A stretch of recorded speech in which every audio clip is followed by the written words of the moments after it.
Fico muito feliz em receber todos vocês em nosso curso generalista de RH. E hoje temos nossa primeira aula sobre quem ou o que é um generalista de RH e seu papel na empresa. Então esse é o início do nosso curso, o próprio primeiro webinar. E hoje vamos falar sobre quais são os papéis no RH, evolução do RH em uma empresa, o que um generalista de RH deve e não deve fazer, tendências no trabalho de RH, gestão de talentos e ciclo de vida do funcionário, soft skills generalistas de RH e como se tornar líder de RH, não de serviço de RH. Este curso possui site próprio. Esse é um link para o site e nesse curso você vai aprender como ser jornalista H, como obter essa função. E esse papel é muito importante e muito interessante, eu diria. Então isso é um dois nada. Sim, vamos começar. Deixa eu me apresentar. Na verdade, meu nome é Mike Pritula e trabalhei nessas empresas lindas. Comecei no banco. O nome deste banco atualmente em Via Banco. Depois continuei com a televisão. Era a empresa de televisão Starlet Media. Depois entrei para a Vargaming, que é a empresa de desenvolvimento de jogos, e depois trabalhei para a Preply Ideias. A Preply era uma startup no momento e a Ideas é a empresa de TI. E agora tenho minha academia de talentos e trabalho com a Peopleforce como consultora de RH. E sim, aqui está uma lista de melhores práticas que eu recomendo fortemente que você siga e leia suas pesquisas, estudos, pegue suas ferramentas e baseie seu trabalho nisso.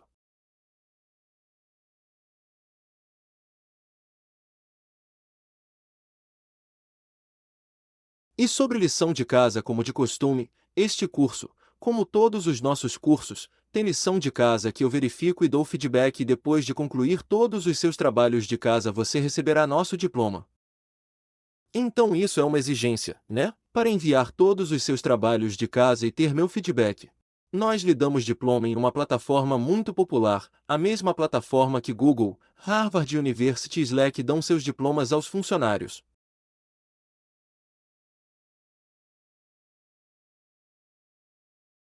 Então, quais são as funções no RH? Eu tenho esse mapa de RH, que eu preparei para vocês mostrarem os diferentes papéis no RH, diferentes fluxos, e jornalista de RH está no fio vermelho, né? Então jornalista de RH é um passo antes de chefe de RH e diretor de RH. E não é apenas uma função como recrutamento ou recompensa total ou LND. É o trabalho universal, eu diria. E veremos realmente o que inclui. Então, se falamos de diferentes funções de RH e departamentos de RH, funções de RH, geralmente podemos encontrar a seguir como registros de pessoal. É muito básico. Eles apenas fazem alguma papelada e agora talvez enviem dados para sistemas eletrônicos. Então, claro, recrutamento e integração, o que é muito importante, certo? Em seguida, marca empregadora e comunicação interna, treinamento e desenvolvimento, remuneração e benefícios, automação de RH, parcerias comerciais e suporte operacional. E generalista de RH que estamos falando hoje é departamento de RH na única pessoa, certo? Então, todas essas funções, todos esses papéis colocados em uma pessoa, e é por isso que tornar esse papel muito interessante e muito importante. É diretor de RH na fase inicial de desenvolvimento de uma empresa. Eu diria que a progressão de função padrão para essa pessoa é se tornar diretor de RH mais cedo, mais cedo, mais tarde, mais cedo. É a mão direita do CEO. Essa função funciona muito perto do CEO. Eles trabalham juntos e é por isso que é uma ótima oportunidade para aprender com o CEO. É uma pessoa encarregada de pessoal na empresa. É como uma pessoa de pessoas, especialista em RH interno e consultor. Por isso, é muito importante ser um profissional nessa função. E às vezes também esse papel se torna o diretor de operações em algum momento. Então é isso que é jornalista de acusação. E por causa disso, por causa da especificidade dessa função e por ser todo o departamento de RH em uma pessoa, essa função precisa obter e lidar com todas essas competências. E contém hard skills e soft skills, é claro. E como você pode ver, há muitas informações que você precisa aprender para ser um jornalista de RH muito bom. E em que tipo de empresas podemos encontrar esse papel? Que tipo de configuração de RH poderia ser que essa função pudesse se encaixar nessa estrutura? Então vamos ver as diferentes variações de configuração de RH e vamos entender por que algumas empresas eles têm generalista de RH enquanto outro eles têm mais pessoas. Então, eu diria que existem 6 modelos diferentes de construção de RH. O primeiro é sem RH, que agora não é tão popular como era antes. Porque talvez digamos até 5 anos atrás, eu podia ouvir que você sabe, não temos RH e estamos orgulhosos disso. Podemos fazer tudo sem RH. Na verdade, não precisamos de RH. RH é algo antiquado, mas agora acho que toda empresa entende que precisa de RH. E algumas das empresas contratam RH desde o início, como ter 3 cofundadores e depois contratam RH porque eu entendo que alguém tem que trazer esses jogadores para a empresa, ajudá-los com a integração, com toda essa motivação, cultura, desempenho e outras coisas. Então, se não houver RH, alguém assume seu papel, como o CEO, alguma parte do papel, então gerentes de linha ou supervisores, talvez assistente do CEO assuma algum papel. Então, eu não diria que não há RH. Existe o RH, mas ele é dividido em pessoas diferentes. Então, depois de algum momento, quando a empresa cresce, eles entendem que precisam de RH. Eles podem chamá-lo de gerente de RH, especialista em RH ou até mesmo talvez um recrutador, mas eles exigem que essa pessoa realmente faça e execute todo o trabalho de RH, não apenas recrutamento. E é por isso que esse papel se chama RH. Esse papel se chama RH generalista. Generalista significa que faz tudo. É por isso que é generalista, né? Então essa pessoa faz registros de pessoal, recrutamento e integração, treinamento e desenvolvimento, avaliação, remuneração, comunicação, tudo. Sim, o papel poderia ser muito diferente de algumas empresas. Poderia ser como 80% do recrutamento e apenas 20% do resto. Em algumas empresas, elas não têm esse alto volume de contratações e é por isso que esse papel é mais sobre talvez motivação e desenvolvimento dos funcionários.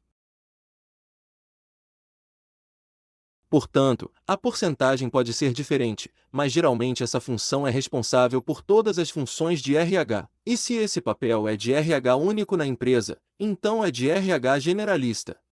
Se há outro RH, não é mais generalista de RH. Torna-se talvez líder de RH, chefe de RH e não, talvez chefe de talento, talento de pessoas. Eles poderiam chamá-lo em nomes diferentes, mas não é o generalista gráfico. Então, digamos que haja outras pessoas. Na verdade, o generalista gráfico poderia contratar outra pessoa para ser um recrutador, mas geralmente eles têm tantos deveres e tantas tarefas que não podem pagar apenas uma pessoa para fazer apenas uma única função. Eles exigem que essa pessoa faça pelo menos 2 ou 3 funções. É por isso que eu chamo isso de 3 em 1. O que significa que todas as pessoas sob a chefia do RH fazem várias funções diferentes, desempenham vários papéis diferentes. Eu chamo isso de gerente de RH. Na verdade, gerente de RH poderia ser não um muito, mas um pouco decepcionado porque sabemos que um gerente é alguém que gerencia algo, certo? Então, geralmente gerente de RH poderia ser essa pessoa e, em seguida, especialistas em RH. Mas hoje em dia gerente de RH como título, o cargo é tão, como dizer, é tão inflado que muitos papéis mais juniores são chamados de gerente de RH. Por isso coloquei esse nome como gerente de RH sob a chefia do RH. Mas também pode ser especialista em RH ou até mesmo outros nomes. E isso significa que esses 2 ou talvez 1 ou 3 ou até mais gerentes de RH, eles fazem várias funções ao mesmo tempo, como recrutamento mais onboarding, remuneração mais desenvolvimento de funcionários, certo? E aí, quando a empresa cresce e o departamento de RH cresce, tem diretor de RH e algumas funções e cada função tem seu próprio lead ou head.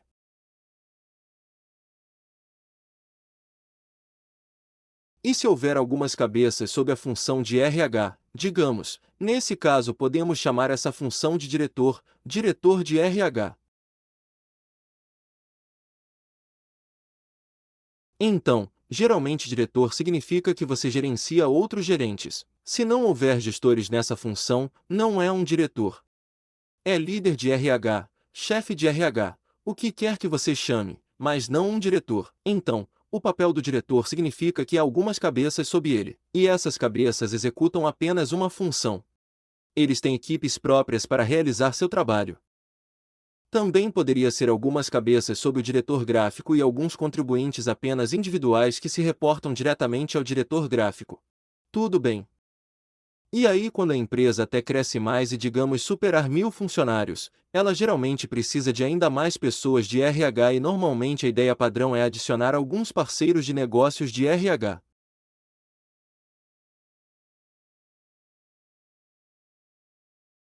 Na verdade, parceiros de negócios de RH eles são clone do diretor de RH. Eles trabalham como líderes empresariais. Eles fornecem sua consultoria. Eles treinam líderes empresariais. Então, eles apenas copiam e colam os diretores de RH no caso de a empresa ter muitos líderes. Como digamos que se houver 50 líderes diferentes, o diretor de RH não tem tanto tempo para gastar com todos eles. E é por isso que eles precisam de parceiros de negócios de RH como um contador de RH entre o departamento de RH e as linhas de negócios. E claro, existem essas funções. Então, parceiros de negócios de RH, eles são subordinados tanto ao diretor de RH quanto aos líderes de negócios e trabalham com funções de RH. Não são líderes, não são gestores para funções de RH. Eles gostam de um cliente e vice-versa. Esta função os clientes que são parceiros de negócios. Porque se digamos que o chefe de aquisição de talentos precisa de um plano de recrutamento para os próximos anos, o chefe de aquisição de talentos vai para parceiros de negócios de RH e diz: "Ei pessoal, precisamos de um plano de pessoal para este ano. Então, por favor, trabalhe com seus líderes e prepare este plano. Que tipo de pessoas você precisa em seus departamentos?" E, às vezes, poderia ser uma estrutura de RH ainda mais complicada, mais eficaz. O nome da estrutura é Triple-Edged Model porque é como três grandes direções diferentes. Direções funcionais, parceria de negócios de RH e operações. As operações costumam trabalhar com atividades do dia a dia, com automação de RH, análise de RH, suporte aos funcionários. São operações de RH. E então, neste caso, todos os líderes funcionais eles estão se tornando meta-especialistas em assuntos e eles realmente trabalham mais como gerentes de projeto ou se você quiser gerentes de produto no departamento de RH do que gerentes operacionais porque todas as operações vão para o departamento de operações ou departamento de operações de pessoas. Essa é a ideia. Ok, tratava-se de diferentes estruturas do departamento. Mas agora vamos falar sobre a evolução do RH na empresa. O que é interessante que em cada empresa o departamento de RH cresce da mesma forma que cresceu no mundo quando essa profissão é surgida, certo? Então, vamos pensar sobre isso. Em que ano, na sua opinião, nasceu a função de RH? Como existem alguns anos diferentes, eles podem ser considerados como profissão de RH ou data de nascimento da função de RH. Então a história real está seguindo. O papel em si apareceu no início do século XVIII como um oficial de segurança social que estava fora da empresa, mas o papel era cuidar das pessoas direito. Mulheres especificamente, crianças, principalmente por situação grossa, funcionários feridos e seu papel foi criado fora da empresa, dentro do Estado em resposta a condições de trabalho mais duras, certo?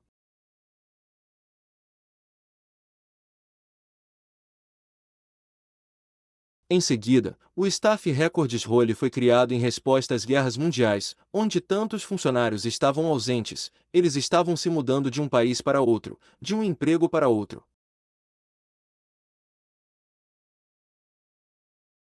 Eles foram contratados para o serviço no M e é por isso que não é necessário para acompanhar todas essas movimentações e registros de pessoal foi muito importante apenas para prestar contas de todas as pessoas.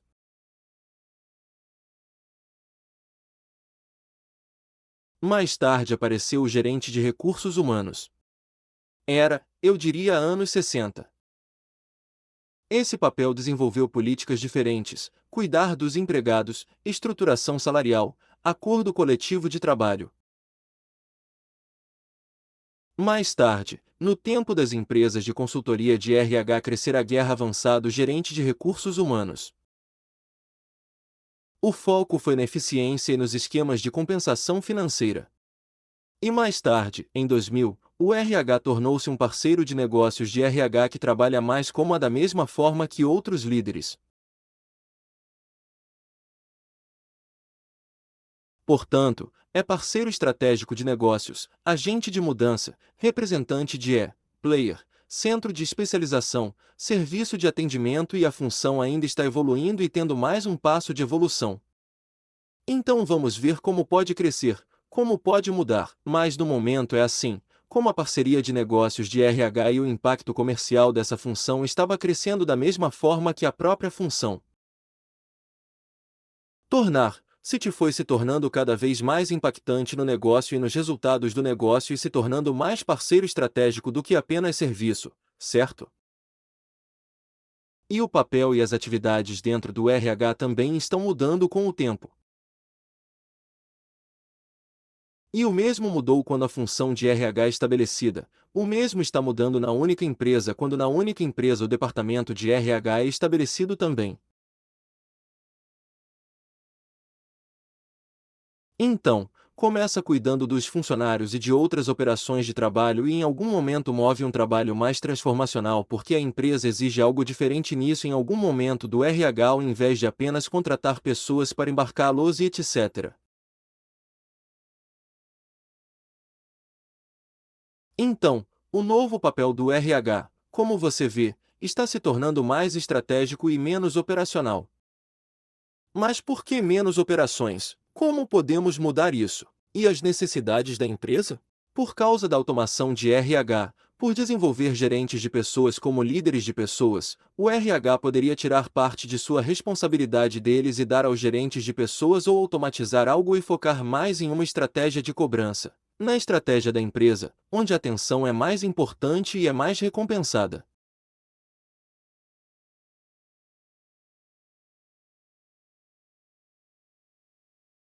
E esse papel de Dave Urich? Na verdade, eu gosto muito desse modelo que foi apresentado pelo Dave Urich, o autor muito famoso, que eu recomendo a todos vocês. Vou te fornecer um livro, nome do livro no final deste webinar. Portanto, devido à Divolis, existem 4 funções diferentes no RH. Alguns dos papéis estão ligados ao futuro, enquanto alguns deles estão ligados ao presente o mesmo para o processo e as pessoas. Então, em toda empresa precisamos de 4 tipos de papéis do RH: ser parceiro estratégico para ajudar a empresa a alcançar uma estratégia. Ser um agente de mudanças para ajudar a empresa a mudar ao longo do tempo, ser especialista administrativo apenas para construir e apoiar processos de RH e ser um defensor dos funcionários para ajudar as pessoas a contribuírem da melhor maneira possível. Certo? Então, para isso, para diferente, claro, falando do gráfico generalista para um gráfico generalista, todos eles realizam tudo isso para nós, o que é muito interessante. Então, como se tornar um líder de RH, não um serviço de RH, certo? Porque aqui embaixo dessa linha costumamos atuar apenas como serviço, mas acima da linha atuamos como líderes. Como podemos nos tornar um líder? Isso é muito importante, né? Porque acho que nenhum de vocês quer ser apenas um serviço. Não é tão interessante.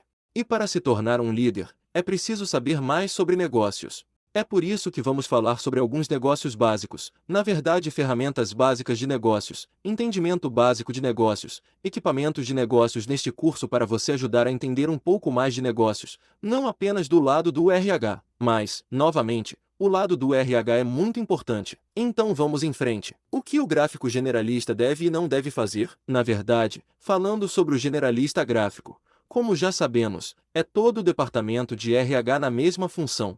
Poderíamos considerar diferentes modelos de competência, certo?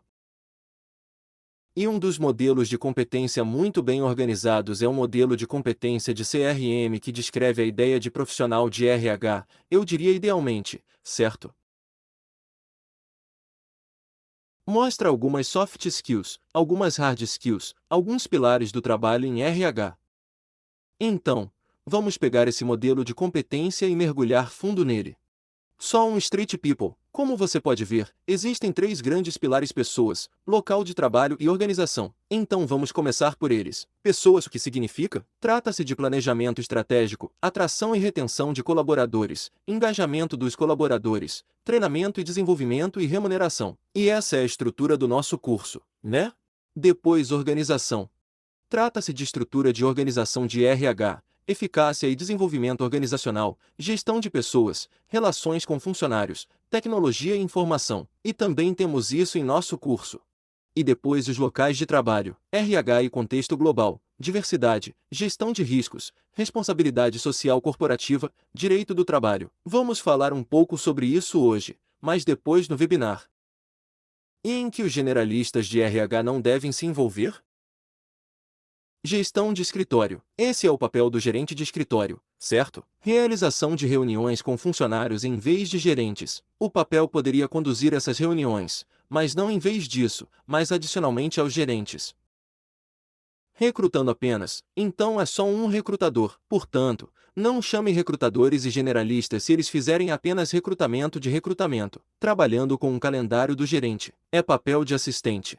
Executando recados para líderes de equipe. Não é o papel, né? Então soft skills para generalista de RH. Eu diria que as soft skills estão no mesmo nível de importância de uma hard skills porque geralmente um bom funcionário, um bom profissional é uma combinação de hard skills e soft skills.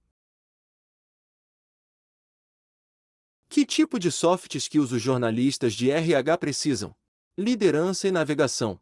O mesmo que diretor de RH porque é uma função única. Não há diretor de RH para ajudar essa função a liderar. Então é capacidade de orientar e facilitar iniciativas dentro da organização, apoiando ou mudando a cultura organizacional. Trabalhe com outros tops ou gerentes de topo ou gerentes de nível C para desenvolver a visão, missão e estratégia da empresa. Fornece uma ligação entre a visão de RH e a estratégia de negócios. E, na verdade, vamos falar sobre o desenvolvimento da estratégia de RH muito em breve. Então é claro a prática ética que é muito importante hoje em dia porque quem mais então generalista de RH vai cuidar da ética quando estiver falando de funcionários? Então, é claro, perspicácia nos negócios. O papel é muito voltado para os negócios. Tem que estar muito próximo dos líderes empresariais e é muito importante concentre seu trabalho, concentre seus esforços em torno de questões de negócios, em torno de necessidades de negócios, não apenas necessidades de pessoas, questões de pessoas que também são muito importantes. Mas não só. Depois, é claro, a gestão de relacionamento. O cargo de generalista é uma espécie de cola na empresa. Ele conecta todos os pontos, todas as pessoas para trabalhar em toda a equipe. Por isso, a gestão de relacionamento é muito importante, mas não se trata apenas de relações internas, trata-se também de relações externas com fornecedores, serviços e talvez terceirizados e outras partes.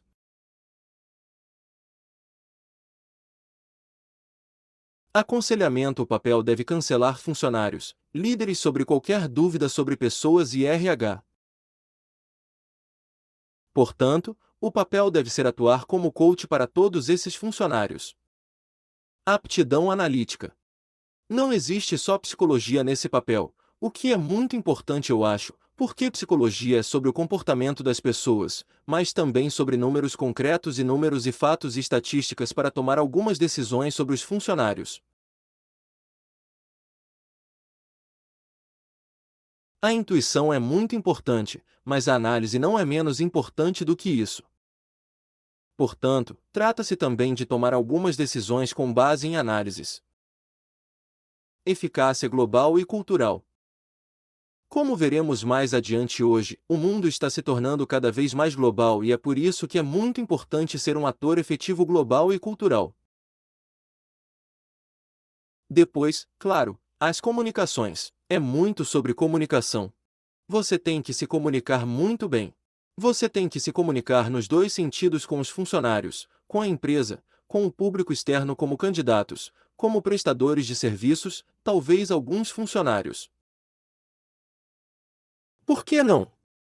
Ok, era sobre habilidades superiores e soft skills. Agora vamos falar sobre tendências no trabalho de RH. Esse papel está mudando, está surgindo, está sob a constante evolução, né?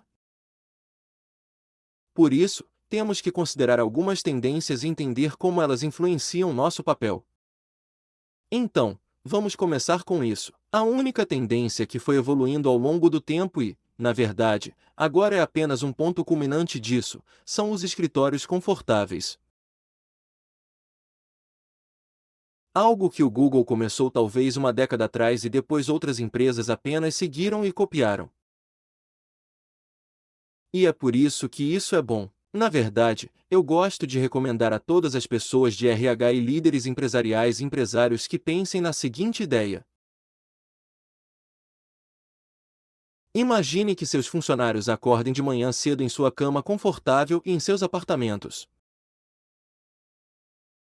Eles veem algum interior, veem alguns móveis, algumas coisas de design, né, no apartamento e depois vão trabalhar.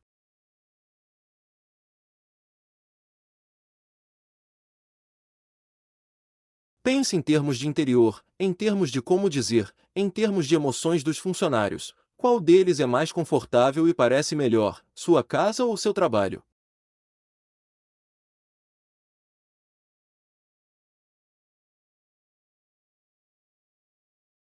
Se é sobre sua casa que parece melhor do que seu trabalho, a questão é por que eles devem ir trabalhar? Emocionalmente, psicologicamente. Eles podem ir trabalhar para ganhar algum dinheiro. É lógico. Mas internamente pelas emoções, eles querem resistir a isso, certo?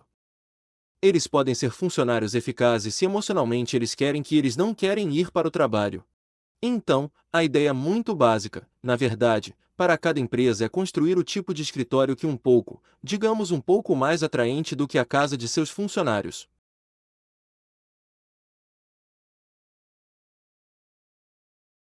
Ter diferentes funcionários de diferentes níveis de renda em diferentes países significa ter talvez escritórios diferentes.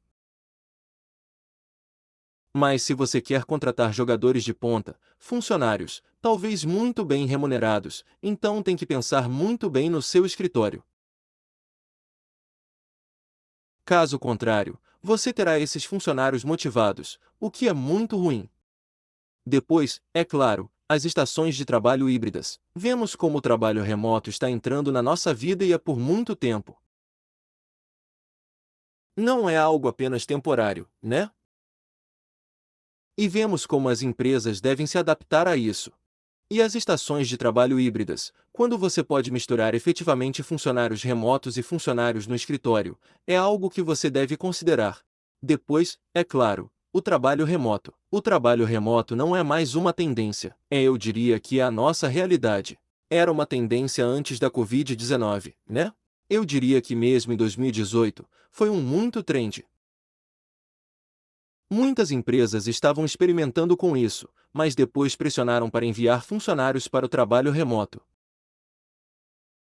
Mas ser empurrado não significa ser eficaz no trabalho remoto. Muitas empresas ainda não são tão eficazes no trabalho remoto. Eles estão em um trabalho de escritório porque não adaptam sua abordagem a pessoas remotas. Eles não entendem que precisam de mais ferramentas, cultura diferente, na verdade, até mesmo um trabalho de RH diferente. Se você tem funcionários remotos, perde o toque pessoal, o toque humano com seu pessoal. De muitos da minha rede, muitos dos meus amigos eu ouço que na verdade são apenas funcionários padrão em diferentes empresas.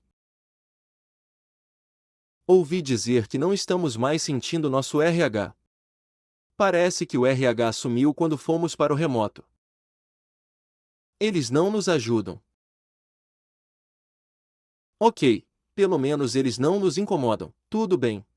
Mas o trabalho de RH não é não incomodar as pessoas. O trabalho de RH é ajudar as pessoas a serem mais eficazes, a se desenvolverem, a se motivarem. Então, quando alguém fala sobre nós que não me incomoda e tudo bem, é horrível, né? Por isso, temos que reconstruir o RH para atender melhor o trabalho remoto e os funcionários remotos. Então, claro, meta-universos. Tantas empresas que experimentam metaversos como a Microsoft, como a Meta Company, até mudaram o nome do Facebook, certo? Apple fazendo alguma coisa. Esperamos óculos de realidade virtual deles em breve. E, na verdade, o que é interessante, enquanto estamos falando sobre isso como algo no futuro, algo talvez estranho e estranho, não algo padrão usual, nossos filhos já estão realmente lá. Eles têm essas coisas do Roblox, eles têm essas coisas do Minecraft. Na verdade, você sabe, eu li um artigo, eu acho que ontem sobre uma menina que sua mãe a comunicou no jogo Roblox para pedir-lhe para cozinhar um pouco de comida, tirar do freezer, colocar no forno de micro-ondas.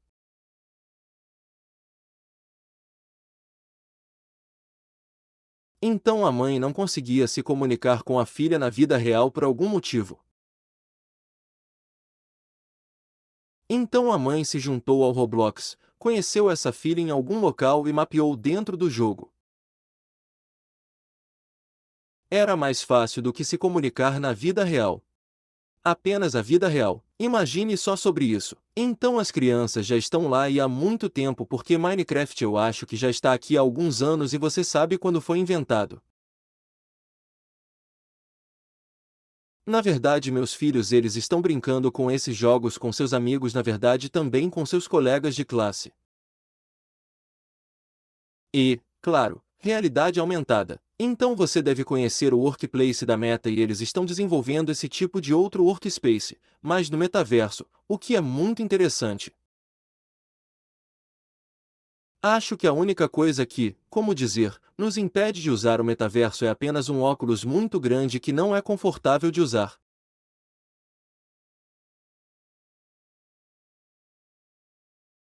Mas assim que mudar com esses óculos minúsculos ou talvez até estreitando de Elon Musk, a coisa toda, o jogo inteiro vai mudar e estaremos lá.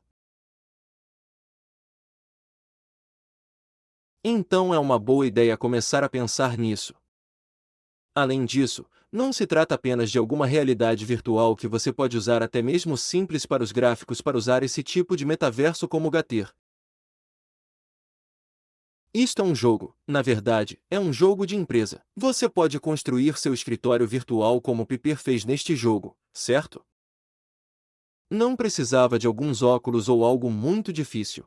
Então, alguns prós de usar o metaverso. Você pode trabalhar em qualquer lugar, curva de aprendizado mais rápida, melhor preocupação com o bem-estar dos funcionários, dinheiro seguro no escritório e, claro, alcançar melhor automação. Como preparar? Aqui eu tenho algumas ideias para você testar e na verdade a ideia principal é que você só precisa testá-lo com suas equipes.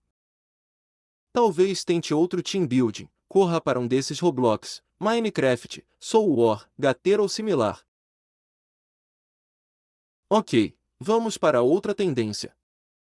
Essa tendência eu considero talvez a mais importante porque está acontecendo agora. O que é muito estranho e muito na verdade é muito horrível porque pensamos que essa coisa ruim poderia simplesmente desaparecer depois que o mundo estiver se tornando mais desenvolvido e mais relacionado ao ser humano.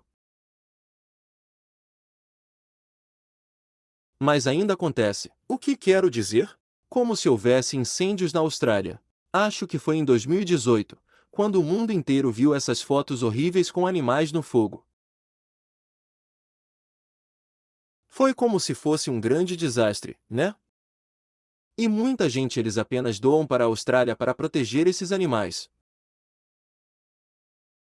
Depois é claro a Covid, que ficou bastante machucada, prejudicando Depois revoluções, conflito militar, invasão da Rússia, Ucrânia, certo? O que é muito ruim.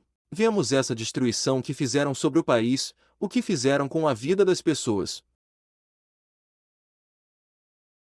Na verdade é horrível. Varíola de macaco, fome nos países africanos e não sabemos o que vai acontecer a seguir. E deixe-me mostrar algumas dessas fotos horríveis.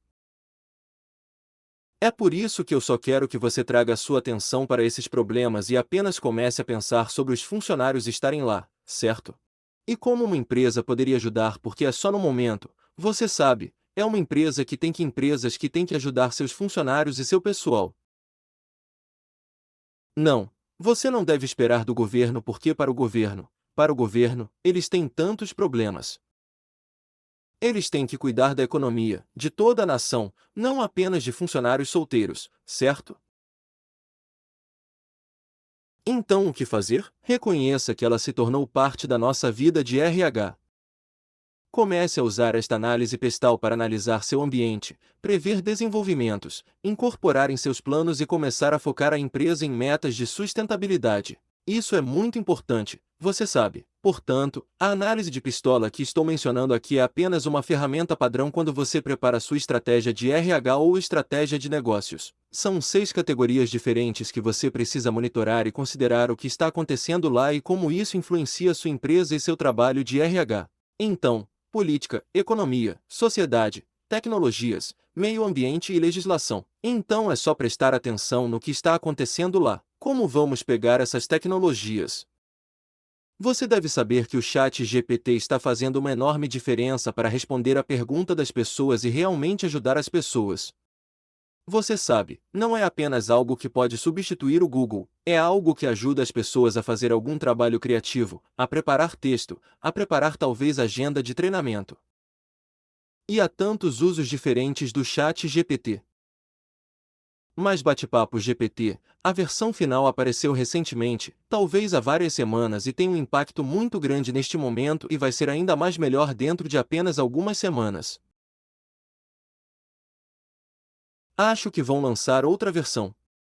E este Objetivos de Desenvolvimento Sustentável é algo que as Nações Unidas aceitaram. Todos os países a partir desses 17 objetivos que a empresa agora está incorporando na estratégia da IA. Então aqui eu só estou mostrando o exemplo de uma empresa tomando algumas metas, nem todas claro, é muito difícil. Normalmente, a empresa leva talvez 2 ou 3 objetivos e eles tentam incorporar em seus negócios e assumir a responsabilidade desses objetivos, enquanto eles podem. Depois, claro, falta de funcionários experientes, como fechar vagas. É muito difícil contratar funcionários bem treinados e altamente qualificados. E o foco aqui vai ser na capacidade de se desenvolver.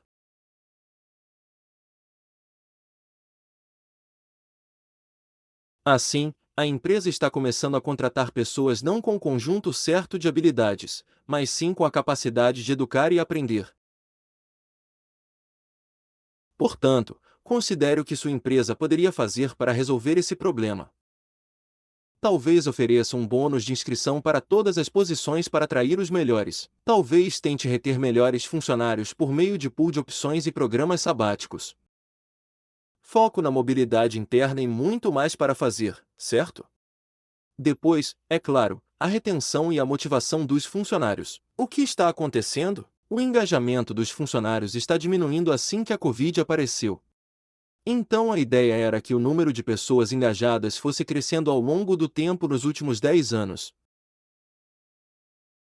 E nesse começo de Covid está começando a diminuir, o que é muito ruim, né? Por que gostaríamos de ver pessoas engajadas no trabalho? O que você poderia fazer? Aplique uma abordagem centrada no ser humano ao gerenciamento pessoal, processo de integração de funcionários criativo e eficaz. Determine o que motiva o funcionário. Realize pesquisas de pulso para entender melhor os funcionários e criar melhores comunicações. Mas o mais importante é algo que chamo de motivação situacional.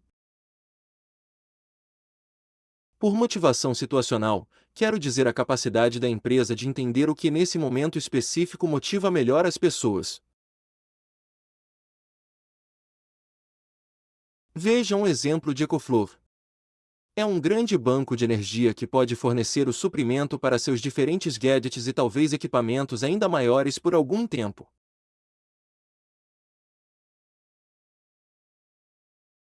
E é algo que a empresa realmente enviou para seus funcionários aqui na Ucrânia durante os apagões para ajudar as pessoas não apenas a trabalhar melhor quando há um apagão que você precisa de alguma forma para pesquisar seu laptop talvez ou para ter uma luz na sala.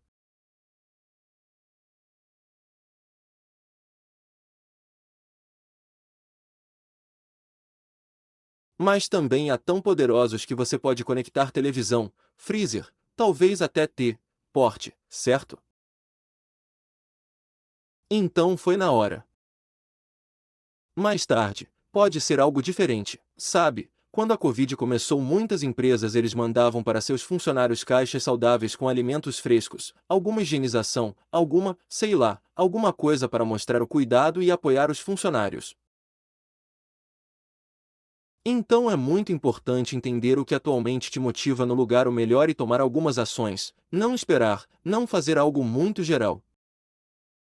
Depois, é claro, nova onda de migração global. A migração é enorme, sabe? Em 2020 era 3,6% da população migrando só neste ano. Então multiplique isso por 10 anos e você vai entender que 3 RD da população está migrando dentro de 10 anos. E eu não quero nem calcular para 30 anos, né? E, na verdade, a imigração está aumentando muito, você sabe, e vai aumentar. E é por isso que o mundo está se tornando cada vez mais global. Este tipo de situação como a Rússia invasão Ucrânia fez um monte de gente para ir para outros países como em torno de previsões diferentes. Estatísticas diferentes de 6 até 8 milhões de pessoas deixaram a Ucrânia e se juntou a diferentes países e eles realmente trabalhou lá.